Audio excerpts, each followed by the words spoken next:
Si el Señor no edifica la ciudad, en vano trabajan los que la edifican. Esta es la conclusión del salmista, que se añade a lo que previamente había escrito Salomón cuando dijo: cuando los justos gobiernan, la ciudad se alegra. Y sin duda alguna, la contienda más importante después del debate nacional para concluir con la elección presidencial es la contienda que tiene que ver con la elección de la primera autoridad del Distrito Capital, la comuna más importante de todo el país. Nos acompaña en esta ocasión el licenciado José Blandón Figueroa, candidato a alcalde para la ciudad capital, la ciudad de Panamá, por los partidos panameñistas y también el Partido Popular. Bienvenido, gracias por tenerle aquí. Gracias a usted, Apóstol, gracias por aceptar nuestra humilde invitación. Y vamos inmediatamente al tema, porque el tiempo para nosotros y para usted también es muy importante, igual que para nuestros televidentes y radioescuchas. ¿Qué le animó? ¿Cuál es el motivo principal que le impulsó a usted a buscar esta candidatura, siendo que usted ha sido un diputado exitoso en la Asamblea Nacional? ¿Por qué el cambio? Lo que me ha animado siempre en la política es ser un agente de cambio, poder transformar la sociedad en la que vivo. Lo he hecho a lo largo de 15 años en la Asamblea, pero llegué al convencimiento, de acuerdo a la experiencia vivida, que puedo aportar mucho ahora a la construcción de una mejor ciudad, que puedo desde una posición distinta, porque al diputado le toca básicamente legislar. Ahora como alcalde me tocaría construir, aplicar la ley, ejecutar. Y yo creo que ya he ganado experiencia y tengo la capacidad y la voluntad, sobre todo, para llevar a esta ciudad por las transformaciones que necesita.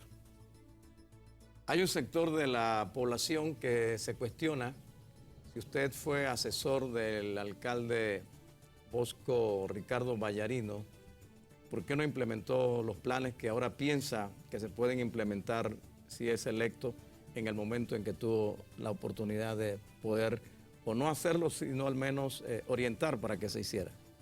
Sí, bueno, yo primero creo que la experiencia que tuve de 1 año, 2 meses en la alcaldía son un activo a mi favor, porque yo tengo ya la experiencia de lo que es la alcaldía, la conozco por dentro. No voy el 1 de julio de este año a sentarme a pensar qué voy a hacer o a conocer a una institución, ya la conozco.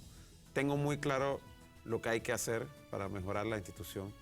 Durante ese año, 2 meses, yo fui asesor, no fui el alcalde. El asesor recomienda, no es el asesor el que toma las últimas decisiones. Sin embargo, se hicieron cosas importantes sobre la base de la asesoría que hice. Por ejemplo, hoy en día el municipio tiene un presupuesto que permite hacer las inversiones que esta ciudad nunca había podido hacer. Y por eso estamos oyendo a todos los candidatos a hablar de que ahora ya dan parvularios, mercados y demás. Con el presupuesto que tenía el municipio en el año 2009 o en el 2010 no se podía. Era un presupuesto que en el 2010 la inversión era de 10 millones al año para una ciudad como la que tenemos. Ese presupuesto en el 2011, después que yo entro, pasa a 29 millones para inversiones y a 42 millones en el 2012 para inversiones. Allí yo puedo decir tengo parte de la responsabilidad. También se dejaron en ejecución una serie de proyectos.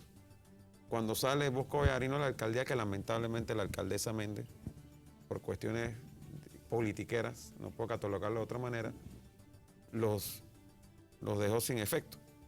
La renovación del Parque Urracá, el estudio para la construcción de 7 mercados municipales, un proyecto de renovación integral para el área del Cangrejo y el área de la calle Uruguay, el desarrollo de 2 sedes municipales en el área este y norte de la ciudad, la construcción de 2 megaparques para el área este y norte de la ciudad, que nosotros conseguimos los terrenos durante ese año y 2 meses que estuvimos en la alcaldía.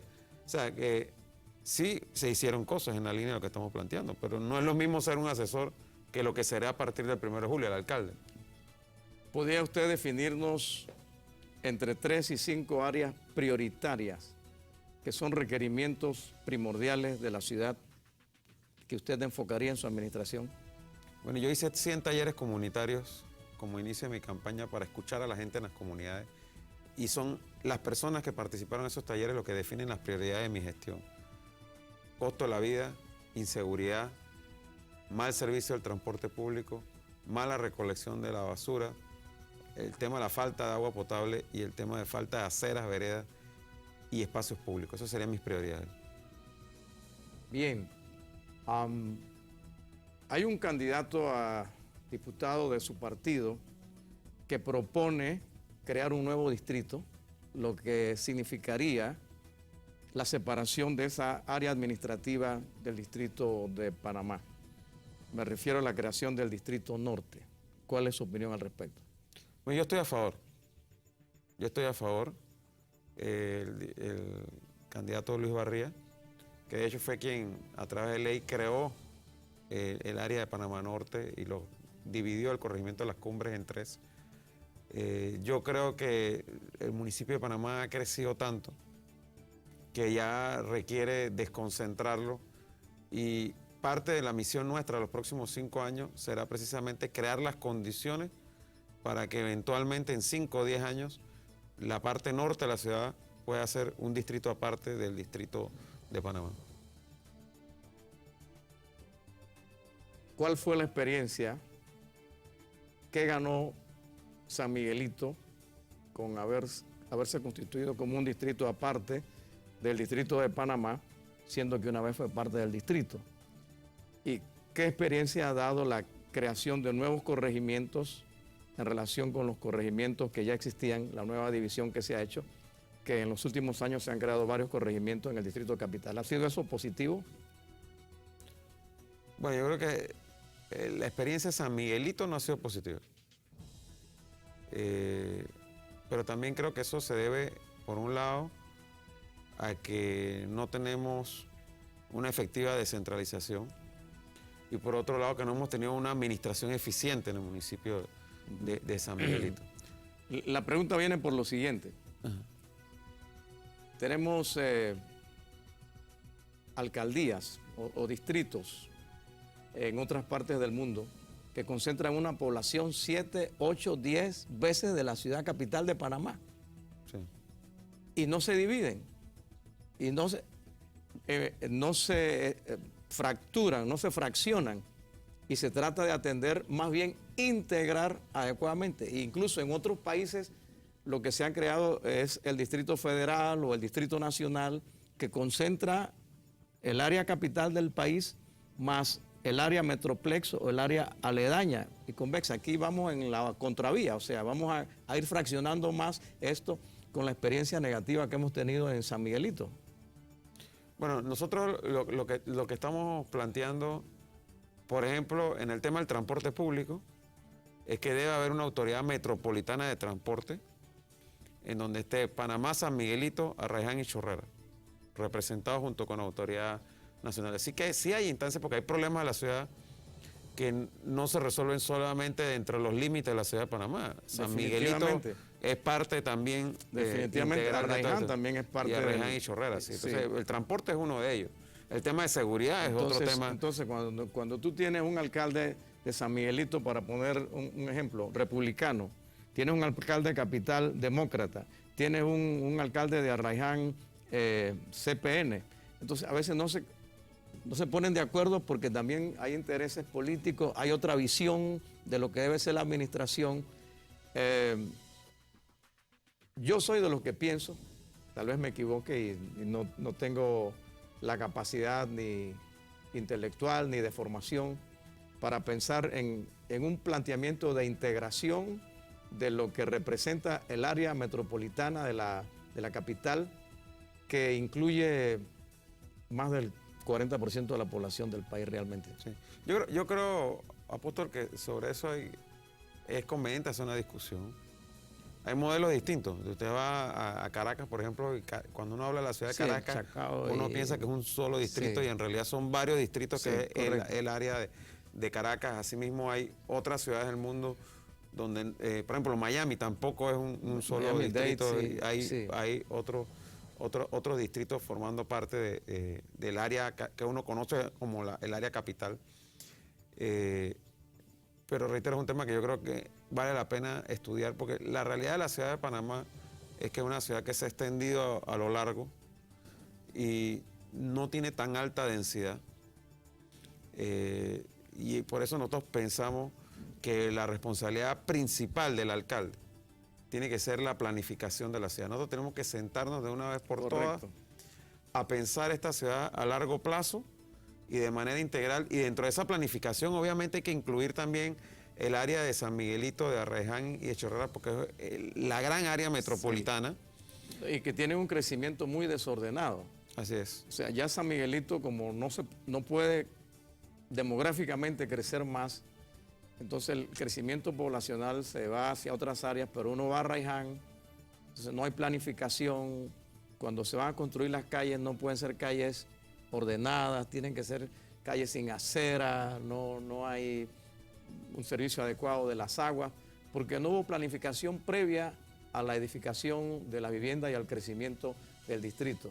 Tiene, en mi manera de ver, en algún momento que crearse alguna autoridad de planeación, de urbanismo y de requerimiento urbano que contemple todas las actividades y que conlleve también la planificación previa hacia 20, 25, 30 años de todos los servicios y de una mejor calidad de vida, incluyendo parques que casi no existen, áreas de recreación, etcétera, etcétera.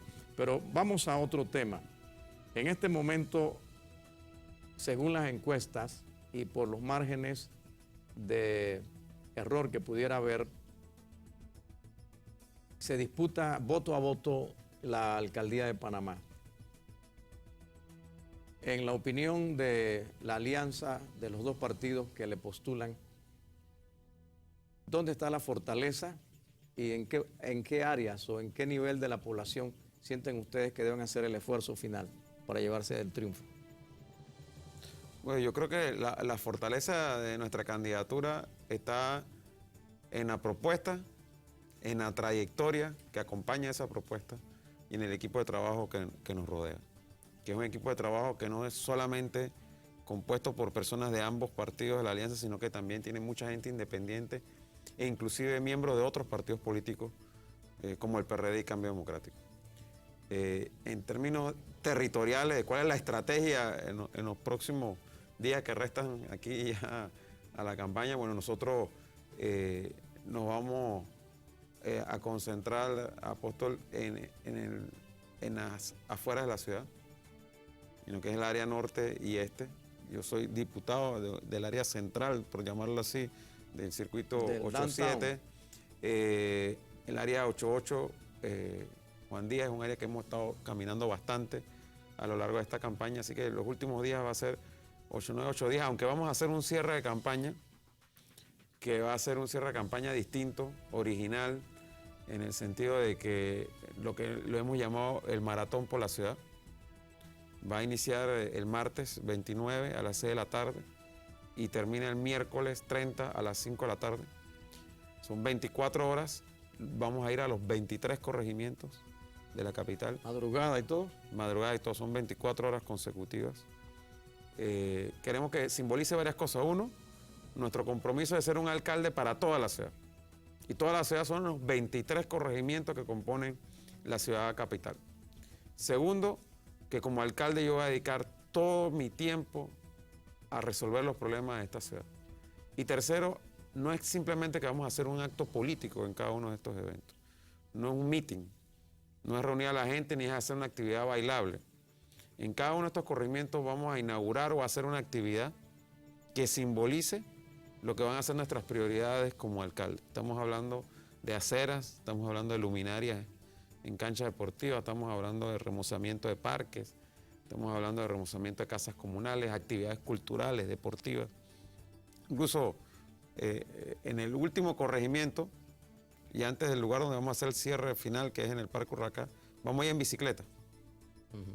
Precisamente para ejemplificar que nosotros pensamos que hay que buscar otros métodos de transporte. ¿A las 5 de la tarde? El miércoles a las 5 de la tarde vamos a salir de Caledonia hacia el Parque Urraca. Y habrá piernas todavía a esa hora para montar bicicleta. Así va a ser, bueno, para que vean que tiene un alcalde joven con energía. Bueno, veremos, ¿no? Eso es interesante. Desviando ahora la dirección de la conversación hacia otro enfoque, hemos visto una variación en las encuestas según la encuestadora. Las encuestas de ustedes, ¿qué les dicen con respecto a la alcaldía? Bueno, mire, más que las encuestas, la experiencia, ¿no? Yo esta es mi quinta campaña a la que participo como candidato.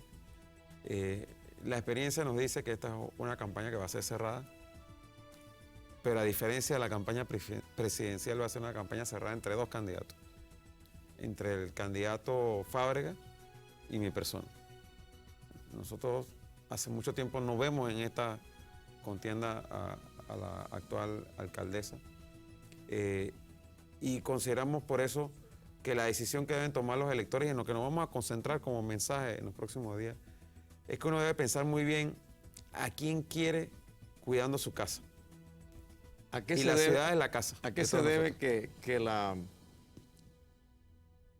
encuestas ubiquen una preferencia, si no marcada, al menos visible, del candidato oficialista a la presidencia, pero esa preferencia marcada no se ve en la candidata oficialista a la alcaldía? Hay un voto cruzado, la gente está consciente. Sí, yo creo que va a haber un voto cruzado. Creo que mucha gente va a votar por las personas y no por los partidos políticos. Y digo, en el caso de la ciudad, el Partido Panameñista tiene la mitad de los inscritos que tiene el PRD y que tiene Cambio Democrático. Sin embargo, en todas las encuestas nos colocan como un fuerte contendor. Si fuera simplemente por el tema de los inscritos, yo no estaría en esta película. Entonces, sí hay mucha gente que va a votar, independientes de otros partidos, por personas. Creo que el fenómeno de la baja popularidad de la alcaldesa responde a dos cosas. Primero, ya tiene 2 años y medio de ser alcaldesa con un presupuesto que no tenía ningún otro alcalde a su disposición. Porque ella recibe la alcaldía con una gran cantidad de recursos producto de la reforma tributaria que habíamos realizado en una alianza entre el PRD y el panameñismo en el Consejo Municipal. Entonces, en esta elección no se va a dar lo que se ha visto en otras elecciones, que el voto presidencial arrastró gran parte del resto de los votos hacia alcaldes y hacia diputados. Eso ocurrió con la campaña de Rubén Blades, ocurrió con el presidente Endara, ocurrió en la pasada campaña también con el candidato Martinelli Varela. ¿Piensa que en esta ocasión no va a suceder así? Bueno, esta campaña ha sido distinta en muchos sentidos. En la campaña de cuando ganó la presidenta Moscoso también hubo mucha gente que llegó a la asamblea. Sí. Y yo puedo, y usted también puede mencionar nombres, Sí. sencillamente por la papeleta donde estaba, ¿no? Bueno, pero en esa campaña del 99 ganó Mireya y ganó Navarro, que era de un partido distinto. Sí, pero ganó Pancho Alemán, por ejemplo, y Sí. algunos que no Bueno, eran muy conocidos, ¿no? Hablando de la Sí. presidencia y la alcaldía. Pero sí, hubo mucha gente que por el voto en plancha, ilustres desconocidos que llegaron a la asamblea, ¿no? Pero yo creo que en esta campaña es muy distinta en muchos sentidos. Es una campaña donde hay 3 candidaturas presidenciales que cualquiera de las 3 hoy tienen posibilidades de triunfo. Yo creo, obviamente, que va a ganar Juan Carlos Varela, pero hay que reconocer que cualquier escenario se podría presentar el próximo domingo 4 de mayo. Y lo mismo pienso a nivel de la alcaldía, con la excepción, reitero, de que producto de que la alcaldesa ya tiene 2 años y medio de estar allí y no ha hecho nada de lo que ahora dice que va a hacer, entonces no tiene además esa carisma para representar una candidatura con posibilidades de triunfo. La pelea está, y así lo plantean las encuestas, entre la candidatura de José Luis Fábrega y la mía, y ahí la gente tiene que escoger cuál es la mejor trayectoria, quién quiere de alcalde, en quién pueden confiar. ¿Piensa usted que el electorado está suficientemente ilustrado sobre cómo votar? ¿Y piensa usted que el electorado también tiene ya la educación para no dañar su voto? O sea, para no votar incorrectamente de manera que anule el voto. ¿Se ha hecho una labor educativa por parte del Tribunal Electoral y de los partidos en este sentido? No, yo creo que ahí hemos estado tan concentrados en el tema campaña presidencial y cómo ha sido una campaña muy, muy crispada, de mucho conflicto, que se nos ha olvidado a todos, incluido el Tribunal Electoral, hacer esa campaña para educar al votante sobre cómo votar. Y sobre todo porque ahora en el caso de diputado la votación es usted distinta. aparece en en la papeleta aparecen dos casillas, ¿no?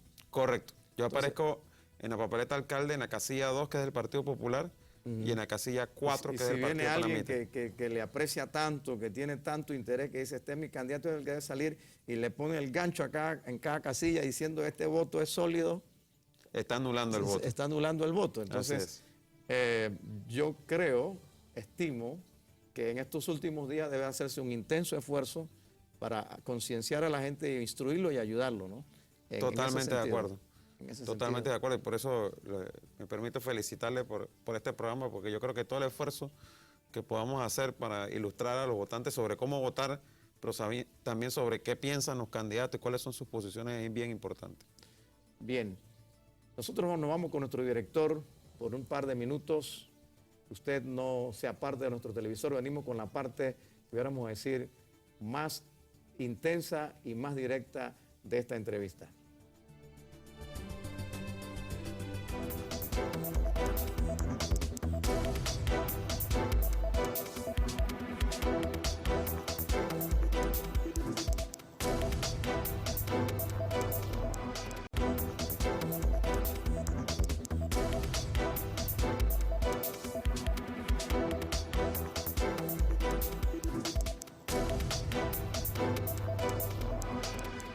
Regresamos, gracias por estar con nosotros y una vez más gracias al licenciado José Blandón Figueroa por aceptar nuestra humilde invitación y compartir este tiempo con nuestros televidentes, nuestros radioescuchas. En los últimos años y en los últimos procesos electorales se han hecho muy comentados los resultados de las encuestas. Tal vez en ningún otro proceso electoral las encuestas tengan tanta vigencia como en esta oportunidad, pero a la misma vez se vea divergencia e incongruencia en los resultados. ¿Cuál es su opinión en este sentido? Bueno, en algún momento la que fue presidenta de la República, Mireya Moscoso, decía que sus encuestas eran de carne y hueso. ¿Las suyas de qué son? Yo diría también que de carne y hueso, pero lo que me parece definitivo es que las encuestas no son las que definen las elecciones. Son las personas con su voto las que deciden quién gana una elección. Y cuando estamos en un escenario como este, en donde... Perdone que le interrumpa, pero la otra cosa que yo percibo, he visto, una vez más, no tengo la verdad absoluta, es que las encuestas tradicionalmente nunca favorecieron al Partido Panameñista. O sea, en lo que yo he visto en los procesos electorales, el Partido Panameñista siempre superó el número que le daban las encuestas. Sí, es que el Partido Panameñista por tradición ha sido un partido eminentemente de base rural, y las encuestadoras cuando van a encuestar usualmente se circunscriben a las áreas urbanas, incluso en el interior de la República van a las capitales y a las grandes ciudades de las provincias, no al campo. Y es en el campo donde el Partido Panameñista es fuerte. O sea, si usted va a la provincia de Chiriquí y encuesta solamente en David, el Partido Panameñista va a salir muy mal.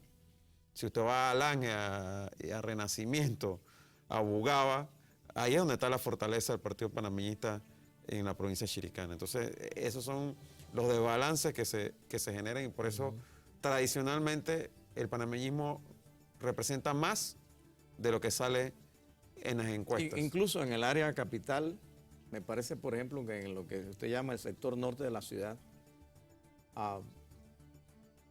hay una masa panameñista dura, ¿no? Así es. También en parte en el área este, pero bueno,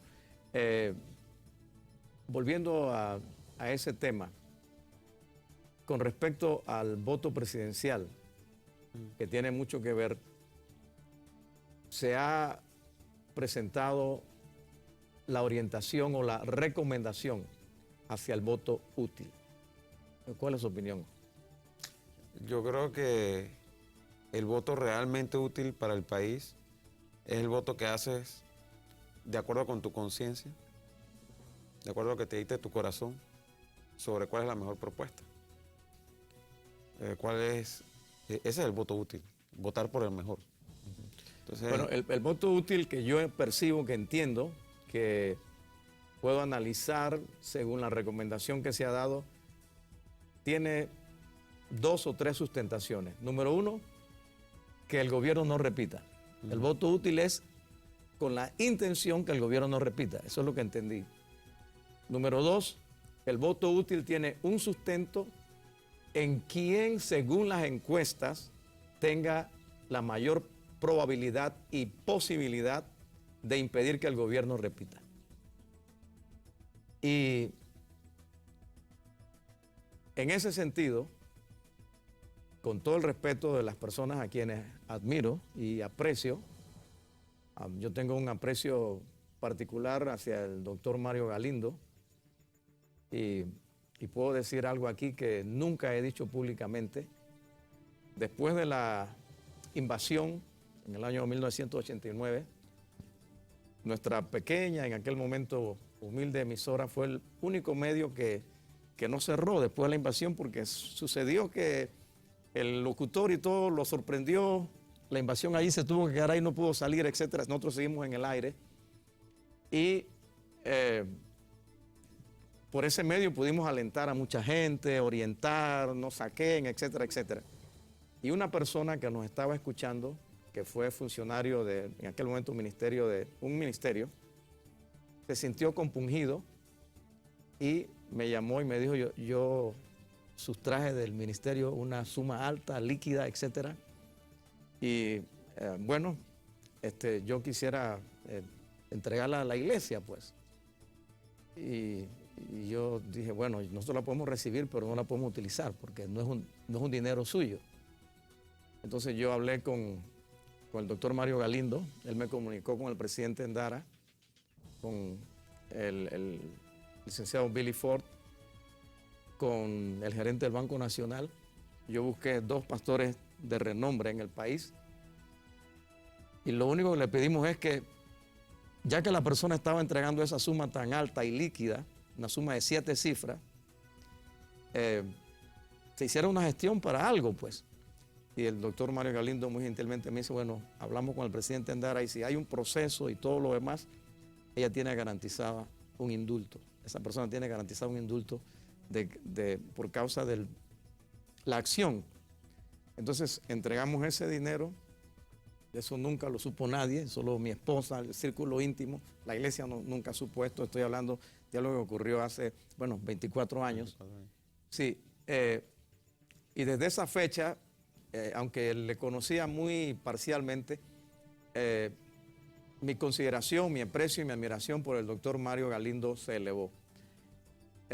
Sin embargo, me parece que en esta ocasión, con todo respeto, recomendar un voto solamente en base a que es lo que puede hacer que el gobierno no repita por un lado y por el otro, en base a quien, según las encuestas, que tenga mayor probabilidad de derrotar al gobierno, obvia trayectoria, obvia plan de gobierno, obvia pasado, obvia proyección futura y obvia otros elementos que son claves al momento de tomar una decisión.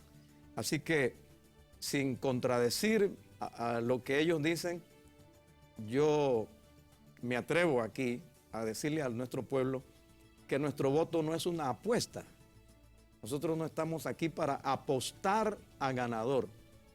Nosotros estamos para tomar una decisión en conciencia y una decisión según lo que los dictados de nuestro entender amplio o reducido, pero lo que entendemos es lo que más conviene al país en el momento en que tomemos la decisión y no votamos sencillamente porque es la manera como podemos derrotar a alguien o hacer triunfar a alguien. Me gustaría una orientación a nuestro público en ese sentido. Si el voto útil es la opción que debemos nosotros seguir recomendando al electorado.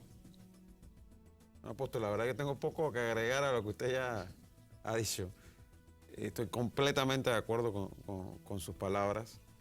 Lo único que pudiera añadir quizás es que nosotros ya debemos superar esa etapa en la que votábamos en contra de, o para evitar que otra persona repita, o para evitar que tal o cual persona llegue al poder. Llegó la hora, como dice nuestra eslogan de campaña, llegó la hora de votar a favor de algo, de votar a alguien a favor de alguien en el que confío, en el que creo, en el que considero tiene la mejor propuesta y la mejor trayectoria para el país o para la ciudad. No simplemente votar en contra de alguien. Yo creo que es una muy mala motivación. Y de hecho, si vamos a la historia reciente, la razón por la cual el presidente de la República es hoy presidente de la República es precisamente para que bajo ese parámetro del voto útil. En su momento el voto útil era para que el PRD no repitiera en el poder.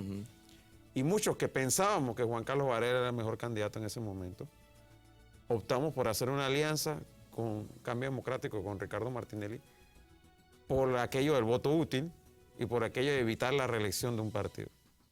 Entonces, ahora hay quienes se arrepienten de esa decisión, pero a pesar de que se arrepienten de esa decisión, quieren volver a tropezar con la misma piedra y nuevamente piden el voto útil, con el peligro de volver a cometer el mismo error.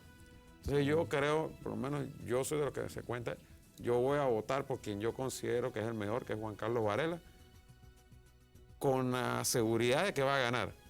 Pero aún si no ganara, yo quiero sentirme bien de que yo voté con la paz por quien interior, yo consideraba que era el mejor. Sí, con la paz interior y la conciencia tranquila. Sin duda alguna, por la atomización electoral, así como habrá una asamblea muy diversa en su formación, me imagino que lo mismo ocurrirá en el Consejo Municipal. Así es. ¿O usted piensa que algunas de las corrientes que aspiran a la alcaldía va a alcanzar mayoría en relación con los representantes? No, la verdad que del escenario que estamos viendo en el próximo Consejo Municipal va a ser un consejo fragmentado, al igual que lo va a ser la próxima asamblea. Ahí yo creo que mi experiencia de diputado como 15 años va a ser una gran diferencia. Hacia allá lleva la pregunta, ¿cómo se podrá trabajar con un consejo tan fraccionado, ¿no? Con capacidad de diálogo, con voluntad de concertar, convocando a otros sectores a participar de la toma de las decisiones de las cosas que hay que hacer dentro de la alcaldía. Yo no quiero actuar aisladamente del resto de la sociedad. Yo quiero trabajar muy de cerca con la empresa privada, yo quiero trabajar muy de cerca con las comunidades, quiero trabajar muy de cerca con las iglesias, definir objetivos en común para beneficio de la ciudad y que cuando vayamos a un debate al Consejo Municipal no sea la posición del alcalde versus la posición de los representantes o la posición de un partido versus la posición de otro partido, sino que discutamos con amplitud los problemas de la ciudad, donde podemos tener diferencias de opinión de cuál es la mejor solución, pero no que sean diferencias partidarias. Yo creo que he demostrado la capacidad de trabajar así.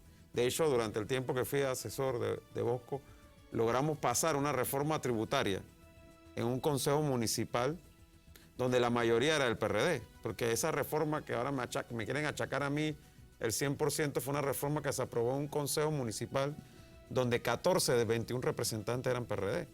O sea, ellos tenían la mayoría, ellos pudieron haber dicho no, pero la aprobaron porque fue producto de un proceso amplio de discusión y porque consideraron, igual que nosotros, que era lo mejor para la ciudad. Bueno, la discusión es amplia, el tema es rico, hay 1000 asuntos que pudiéramos tratar, pero tenemos que concentrarnos en algunos que para nosotros tal vez son importantes, para otros no, pero para nosotros sí. Usted ha recorrido la comuna, los 21 corregimientos, las principales calles y las no tan principales, ha tenido contacto con mucha gente. ¿Ha podido usted percibir la presencia evangélica en el Distrito Capital? Por supuesto que sí. Y no lo digo porque estoy aquí hoy apóstol, sino lo he dicho en muchas reuniones. Yo, a donde voy, por lejos que sea la comunidad, por difícil que sean las condiciones de esa comunidad, la mayoría de las veces ahí no hay una presencia institucional. O sea, no está el municipio, no está la Junta Comunal, no está el gobierno nacional. No hay ni la corregiduría Sí, a veces. exacto. Ni una estación de policía, nada. ¿Quién está ahí? No importa qué tan pequeña sea la comunidad, qué tan difícil sea el acceso a la comunidad, es la iglesia, ¿no? Y principalmente la iglesia Sí, evangélica. por nuestro sistema de trabajo, ¿no? Sí. Por nuestra forma, por nuestra liturgia, porque nosotros no necesitamos, puede ser un gran templo, como puede ser el patio de una casa en la parte de atrás, que un hermano se convirtió y dijo, bueno, pongan una iglesia aquí. Puede ser un pastor ensacado, o puede ser también un obrero en la construcción, que a las 4 termina y va y ora y se va con su Biblia. O sea, en ese sentido, para el resto de la población que nos está viendo, eso es lo que nos hace ser una iglesia de mucha presencia en el área donde está la gente, ¿no? Así es. Y mi convencimiento, mi compromiso, es que nosotros vamos a trabajar en las comunidades con las organizaciones que están haciendo el trabajo en las comunidades. Y en la mayoría de estas comunidades quienes lo están haciendo son las iglesias. Trabajando con los jóvenes para sacarlos del mal camino, con comedores infantiles en algunos casos, con escuelas o parvularios en otros casos. Entonces, tenemos que hacer ese trabajo. Yo no veo Con centros de rehabilitación, la iglesia evangélica tiene regado por yo todas no partes. veo una alcaldía, apóstol, queriendo competir con quienes ya están haciendo el trabajo.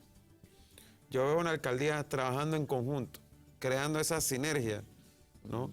Para que juntos podamos hacer mucho más por la ciudad, apoyando esos esfuerzos que hay. Si hay una iglesia que tiene un comedor en una comunidad, entonces, ¿por qué nosotros vamos a querer hacer un comedor al lado?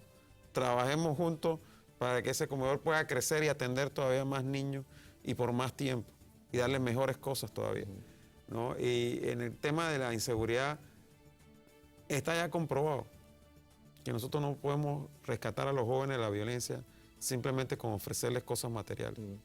Si no está la parte espiritual, no se resuelve el problema. Ni tampoco con una liga deportiva. Eso ayuda.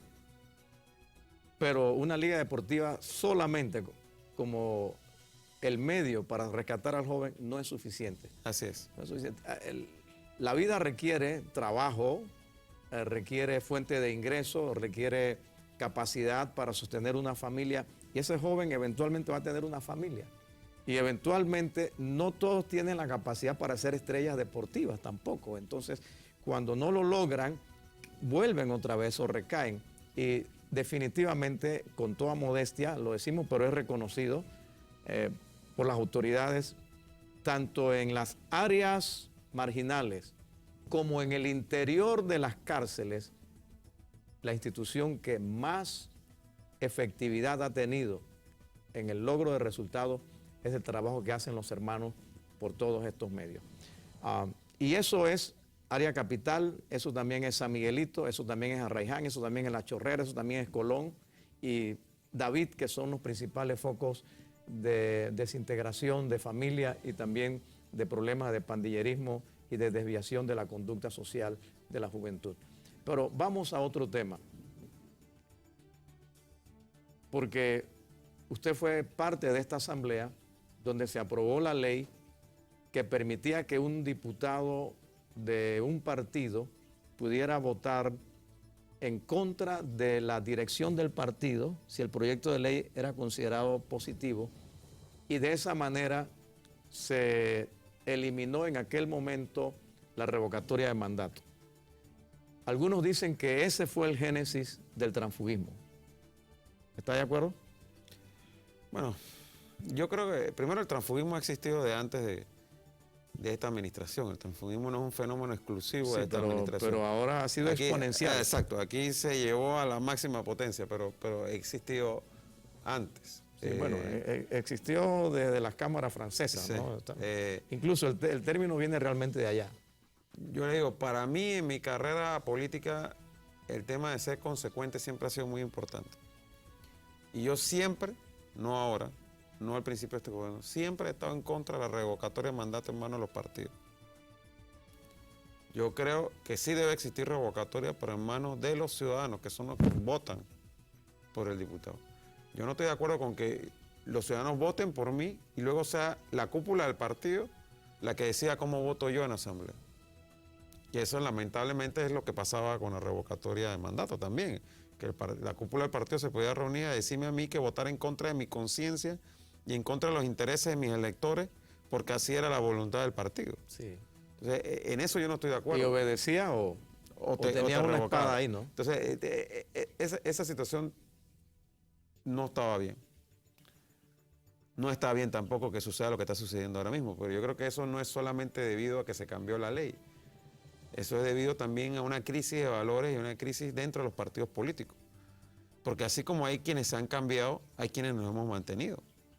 Y estamos en igualdad de condiciones.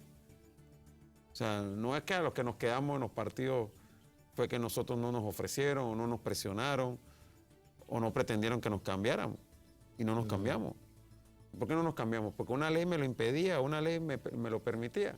No, me cambié porque mis principios no me lo permitían. Porque mis compromisos como ciudadano y como miembro de un partido no me lo permitían. Mis convicciones. Entonces, aquí lo que ha fallado son las convicciones de una serie de individuos que han demostrado que no tenían ningún compromiso con un partido político y un partido que tenía diputados que tampoco tenían compromiso con el partido. Ahora, ¿qué ha sucedido con la formación política a nivel general? ¿Existe todavía una escuela de cuadros? ¿Existe todavía una escuela de formación filosófica, ideológica en los partidos? ¿Se seleccionan adecuadamente en términos generales en la partidocracia panameña los candidatos en base a sus méritos y su trayectoria? ¿Qué criterio está primando para que los partidos seleccionen a sus candidatos o al menos a quienes se exponen a las primarias en los casos donde hay primaria o a las alianzas en los casos donde hay alianza? Incluso en circuitos plurinominales se dejan 1, 2 o 3 casillas para quien quiera venir y me pueda aportar al partido, ¿no? Sí, yo le reitero, hay una crisis muy grave a nivel de los partidos políticos, no solamente una crisis institucional del Estado, una crisis de los partidos. Y dentro de esa crisis está el hecho de la falta de formación de los dirigentes políticos, del no compromiso con una ideología e incluso la no definición por parte de los partidos de cuál es su ideología. Entonces escucha a políticos, diputados de varios periodos decir, como escuché al diputado Fabra en estos días decir, que cambiarse de partido es como cambiarse de saco, que eso es lo mismo. Entonces, yo no puedo decir que yo soy miembro del Partido Panameñista, que para mí el Partido Panameñista es un saco que me pongo hoy y mañana me lo quito, ¿no? Porque se supone que yo estoy en un partido político porque yo comparto la ideología, los principios, la historia del partido. Entonces, no es así como que, bueno, yo hoy me pongo este saco y mañana me pongo otro saco. Me pareció una comparación muy mala, pero refleja esa crisis de valores que existe hoy en día en nuestra sociedad. ¿Y qué se puede hacer? ¿Qué papel juega en esto el Tribunal Electoral? ¿Qué papel juegan los partidos políticos? ¿Qué papel juegan los medios de comunicación? Porque evidentemente esta campaña nos ha desnudado en cuanto a que hay escasa o cero ideología, escasa formación y también muy pocos valores. ¿Continuaremos así? ¿Se puede hacer un alto? ¿Se puede hacer un cambio? ¿Cuál es su recomendación? Mira, a pesar de todo, yo veo con optimismo el futuro. El profesor de Derecho Romano, Camilo Pérez, que en paz descanse, nos dijo una vez en una clase que era necesario que se dieran las crisis para que surgiera la oportunidad de la transformación. Yo creo que esta crisis que hemos tenido, como usted vino a señalar, una campaña que ya creo que todos estamos esperando que acabe, excesivamente costosa, una campaña muy sucia, muy conflictiva, muy pobre en cuanto a argumentos, Sí. nos refleja a todos que necesitamos cambiar el sistema político, que necesitamos mejorar nuestros partidos, necesitamos mejorar la calidad de nuestros dirigentes políticos. Y para mí el primer paso es escoger muy bien el 4 de mayo. ¿A quién queremos como líderes de nuestro país por los próximos 5 años? Y que esos líderes tengan esa capacidad de abanderar el proceso de transformación que nuestro sistema político requiere. Bien, dos cosas sobre este sentido. Es indudable que el costo de las campañas es ofensivo hacia el público. Pero parte de esto, en mi manera de ver, tiene que ver con lo extenso del periodo también.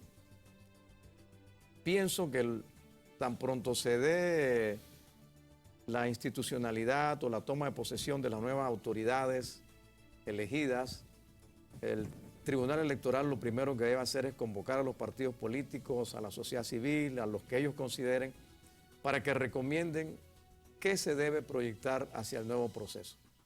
Y una de las cosas que yo pienso es definitivamente acortar el periodo electoral. Tanto el proceso de las primarias como el término del proceso electoral en sí. En algunos países las campañas no pueden ser más de 2 meses, por ley. Y antes de esas campañas no se pueden hacer propaganda masiva, ni llenar la ciudad de papeletas, ni tener anuncios en televisión, y se circunscribe a ese tiempo. Y en otros países también hay topes de campaña. Yo no entiendo cuánto cuesta una campaña presidencial. Estamos hablando de una cantidad exorbitante de millones. Y una campaña alcaldicia, en la manera como se está llevando, también se requiere un bolsillo muy grande para sostener en la marcha y en el tiempo, sin agotamientos, el sustento de la campaña. Y no hablemos de una campaña para diputados. Entonces son dos temas fundamentales en los cuales me parece que se debe legislar, y se debe legislar con la cabeza fría, que es tan pronto se instalan las autoridades, que la gente está más dócil, piensa mejor, tiene más fresco el recuerdo de lo que sucedió, y no dejar esto para 1 año o 2 años antes, porque entonces ya los intereses vienen, priman otras cosas y afectan. Hablando de esto, en algunos medios y por redes sociales se comenta de la posibilidad de un fraude.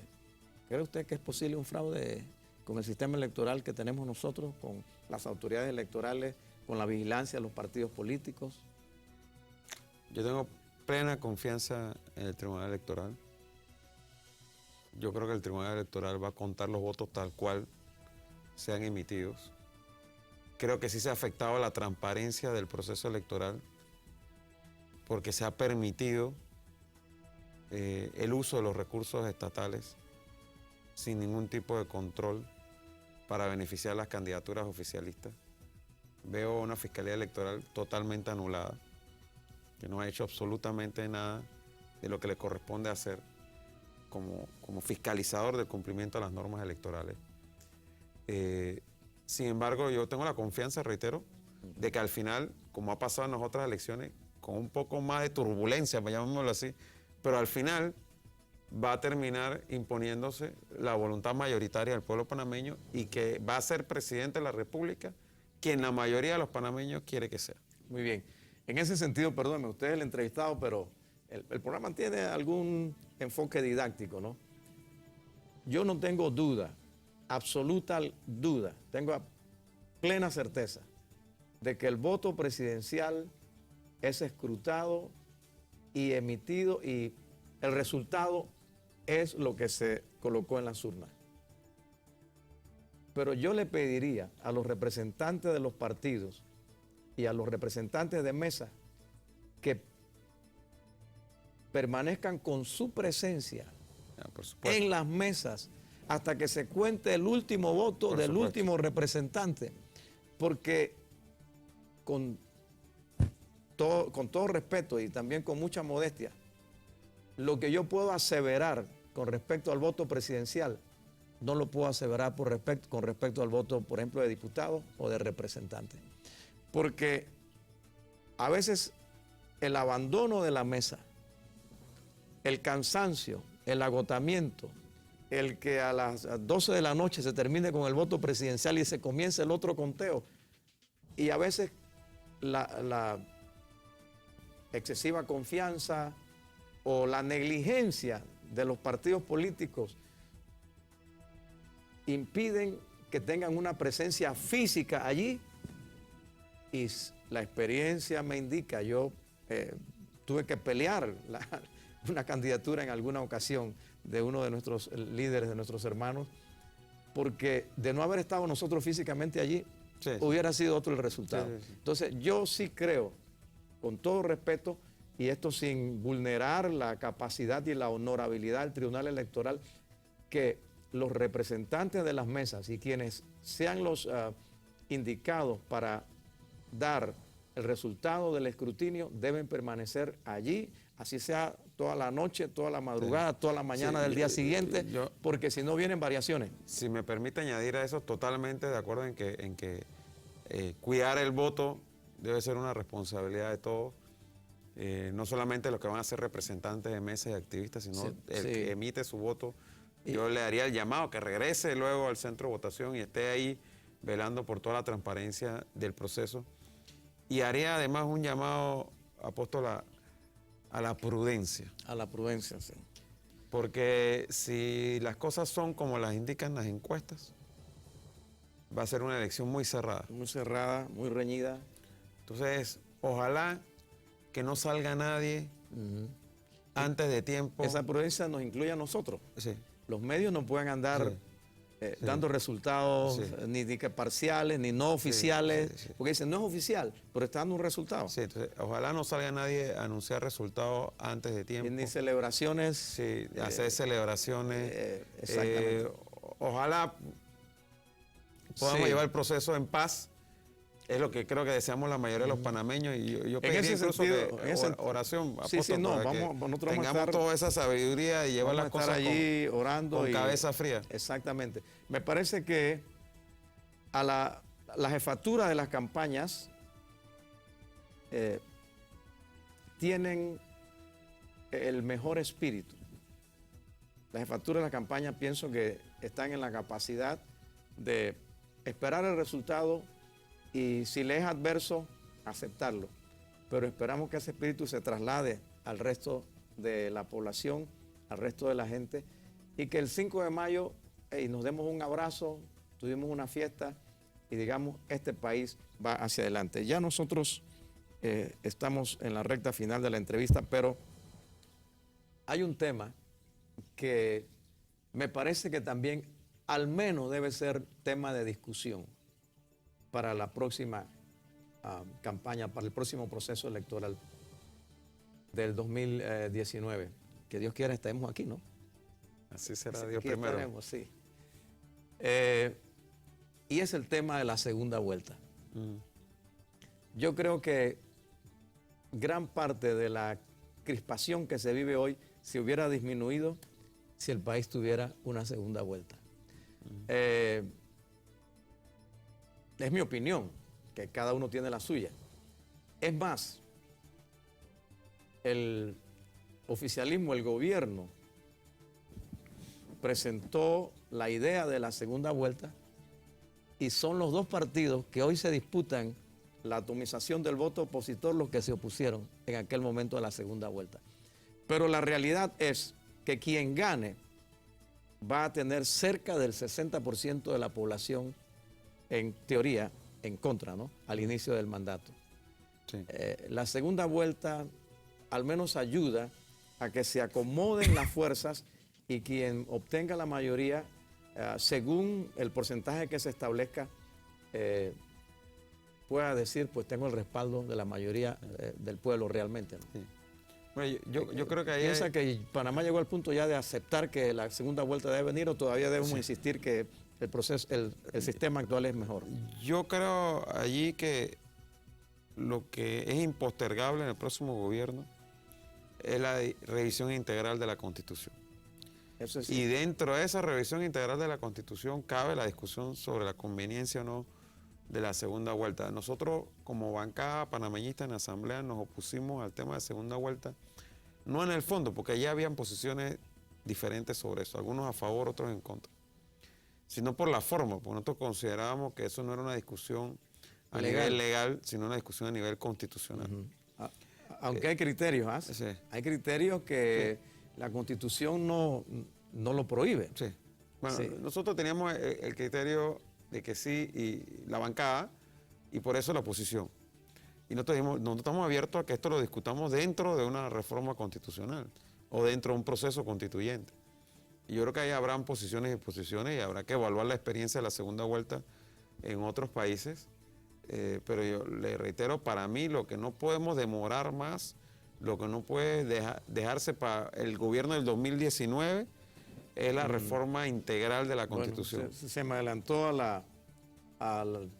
la parte final de la entrevista, que tenía que ver con, aunque usted es candidato a alcalde, considero yo un politólogo, un diputado de experiencia y también alguien con criterio que nos puede ayudar en una orientación sobre la estructura jurídica del Estado.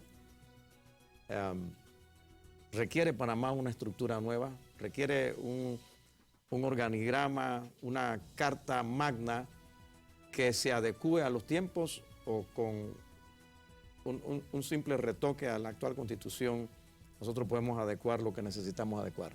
No, yo creo que la crisis política que hoy en día vivimos es la mayor demostración de que una crisis de esta magnitud no se resuelve con cosas cosméticas. Con colchas, con decía el profesor retazos, Garay. sí. Con retazo. Esta crisis institucional se resuelve con una revisión integral del diseño constitucional del Estado panameño. Pero no le he escuchado con propiedad a ninguna de las campañas presidenciales decir, esto es parte de nuestro accionar. Yo se lo escuché, por ejemplo, al candidato Endara en la elección pasada, ¿no? Sí. Él lo puso como parte de su plataforma de visión del país, pero en esta oportunidad yo no lo veo. Y en mi humilde opinión, profana opinión, eso es fundamental si queremos realmente enrumbar el país. En el plan de gobierno del pueblo primero de Juan Carlos Varela está contemplado la convocatoria de una asamblea constituyente.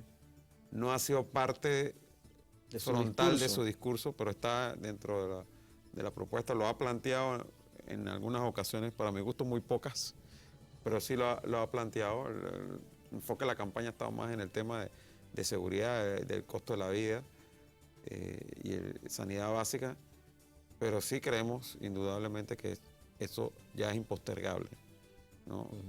La revisión integral de la Constitución a través de un proceso constituyente. Y volviendo a la segunda vuelta, su opinión en 30 segundos sobre la segunda vuelta.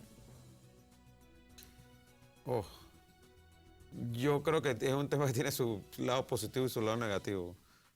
Ahí yo estudié bastante el resultado de la segunda vuelta en los países de América Latina y sirve en algunos casos, pero en otros casos trae complicaciones. Muy bien, nosotros vamos con nuestro director. Usted no se parte del televisor, por favor. Tómese una tacita de café, un medio vaso de agua. Aproveche el minuto porque regresamos con la parte final y las conclusiones de este programa.